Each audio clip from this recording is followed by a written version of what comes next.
video go viral. I'm sure I'm gonna get some hate messages after this. Frankly, I don't care because this could save someone's life. I'm a nurse practitioner. I am licensed and certified. I am not on the front lines. I have a friend in New York City who's on the front lines. And for her safety, she cannot come out and say these things. So I am her voice. I'm not going to name names of people or hospitals for the safety of those involved. But this is her account, okay? I am her voice here. I'm gonna tell you what she has told me. She wants this to get out. Now, I'm sure this is not the case everywhere. I'm confident. I have friends that are in other places. They're on the front lines, they're in ICU, and it's not like this everywhere. But in New York City right now, in some of the hospitals, this is what is going on. People are sick, but they don't have to stay sick. They are killing them. They are not helping them. She used the word murder, coming from a nurse who went to New York City expecting to help. Patients are left to rot and die. Her words. She has never seen so much neglect. No one cares. They are cold and they don't care anymore. It's the blind leading the blind. Now, a couple of weeks ago, I was on with some nurse friends of mine and we were discussing different medications that could be used to potentially help people. Doctors who were reporting around the country that they were using a combination of medications that were helping people. People were not dying when they were on these medications. They were getting better. Those medications are not being used in hospitals in New York City. What is happening is that they're putting people on nasal cannula. If they require more than 6 liters of nasal cannula, they get intubated, they go on the vent, or they get trached if there's not enough vents. They don't get high flow, no non-rebreather, no non-invasive ventilation, no CPAP, no BiPAP. They're on a closed system, the ventilator, versus a CPAP or a BiPAP for fear that it will spread the virus. Which, by the way, I know a nurse in Florida who was fired for exposing that about CPAP and BiPAP and patients being put on the ventilator, like straight away to the ventilator, to be on a closed system. The patients don't know any better. They don't have family with them. There is no one there with them to advocate for them. So they are scared and they give consent. The ventilators have high PEEP, high pressure, which then causes barotrauma. It causes trauma to the lungs. Dr. Siddell, Cameron Kyle Siddell, a few weeks ago put out a video. He's in New York City, and he put out a video saying something is not right, like we're not treating this correctly. We're doing something wrong. This doesn't make sense. They pulled his video from YouTube and they took him out of ICU because they couldn't have one doctor going against the grain, going against their protocol. The protocol is propofol or some kind of sedation because they're on the ventilator, and IV antibiotics. There's no hydroxychloroquine. They're not using that combination with Zithromax. They're not using zinc, vitamin C, high doses of vitamins A and D. They laugh. This is what she's told me. They laugh at that.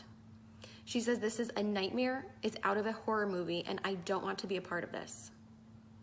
There are people who are a full code, and yet if they crash, they're not doing compressions because it will spread the virus. Full code, not doing compressions. Family is not there. They have no one to answer to. No one is being held accountable. A code was called and no one came. So sometimes they're not even resuscitating people. Again, left to rot and die.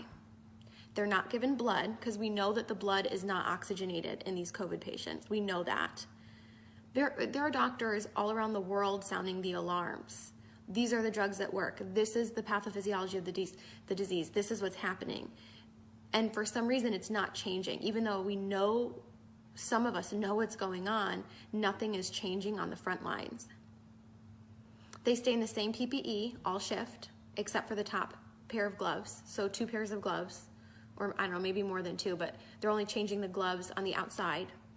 Gown, mask, whatever else stays the same because all patients are COVID patients. So if it's a COVID floor, it's all COVID, but it's not because some of them are rule out COVID. So even if they rule out COVID and they're not COVID, they're going to get COVID because they're using the same PPE all shift and they're carrying that contamination to all of the patients. They're not changing their PPE. They're not going into rooms. So they're running long tubing into the room so that they can manage the tubing from outside of the rooms. So if they're not going into the rooms, that means they're not assessing the patients as frequently as you would be otherwise assessing your patients. They are not doing rapid result tests. You're lucky if you get results in 5 days. Okay, this is coming from my friend who is in New York City right now on assignment, who went there to help, and this is what she's finding. It's a horror movie, she says. Not because of the disease, but because of the way it's being handled. She said, we need help, and people are sitting there waiting in the hotels. Money, I guess, it's being paid for by FEMA, and yet they're still understaffed. And there are hundreds of people, hundreds of nurses in the hotels waiting to be called onto a shift. So there is manpower enough if the goal were to actually save people. But resources are not being utilized properly or to full capacity in a way that maximizes the patient benefit or improves the outcomes. The records and charting are crap. And now some of these hospitals in New York City are probably crappy on a good day. So you add in the fear of COVID and the fear of the whole pandemic and forget it. So if you're in a crappy hospital with crappy nurses, let's face it, all of us nurses have worked with crappy nurses before who don't care. So now you add in this, forget it. And they're having people do things that they can't do. So maybe things that they're not proficient in. So maybe a nurse who's not familiar or comfortable with using a ventilator. And it's that figure it out mentality. Figure it out. These patients are critical and they're crashing, figure it out. So nurses are being celebrated as heroes, right? We see how like the fire trucks and the police are like lining up and practically having these parades and celebrating them as heroes. And don't get me wrong, I'm sure in some parts of the country and other ICUs, I have friends that are working on the front lines in ICU and they are good nurses. And some of them are heroes, but we have nurses being celebrated as heroes who are killing people. They're not heroes. And they're being brainwashed to think they're doing something great just by going to work because they're brave enough to go to work. Well, what are you doing at work? You're certainly not saving people if you're not even running codes.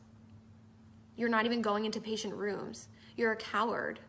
You're hurting people. You're killing them. You're contributing to the problem. I know I'm going to get hate mail for this, and that's fine, because people are dying who don't have to die. Again, there's no family there, so no one's being held accountable. And once these people get intubated, they're being scared into giving consent to be intubated, and then for a lot of them, it's over. And there's nobody going to be held accountable, and there's nobody looking out for them. They are completely by themselves. There's like a total lack of critical thinking. It's out the window, and people are scared to speak up. And one person alone isn't going to change the overall culture of a hospital or a system or a city. Like I said, Dr. Cameron Kyle Seidel's video was pulled from YouTube, and he was pulled from the ICU for sounding the alarm and going against the grain.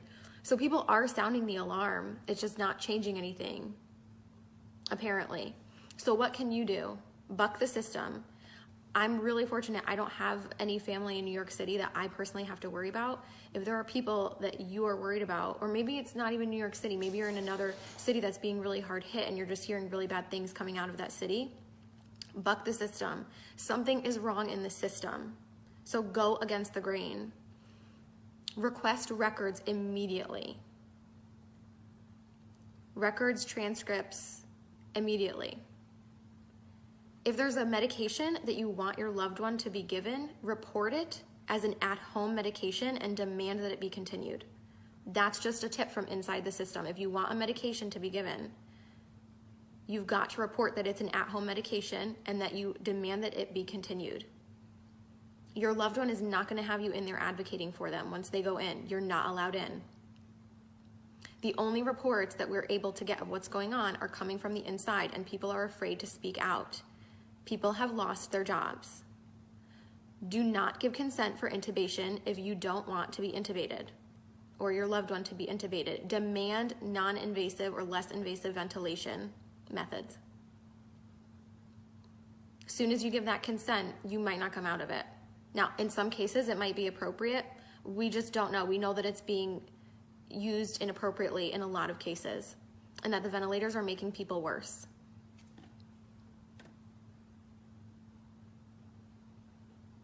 Please share this video, make it go viral. People need to know this. This is the truth of what's going on from my nurse friend who's in New York City right now on assignment. This is murder, she says. People are being murdered and no one cares. Horrible care.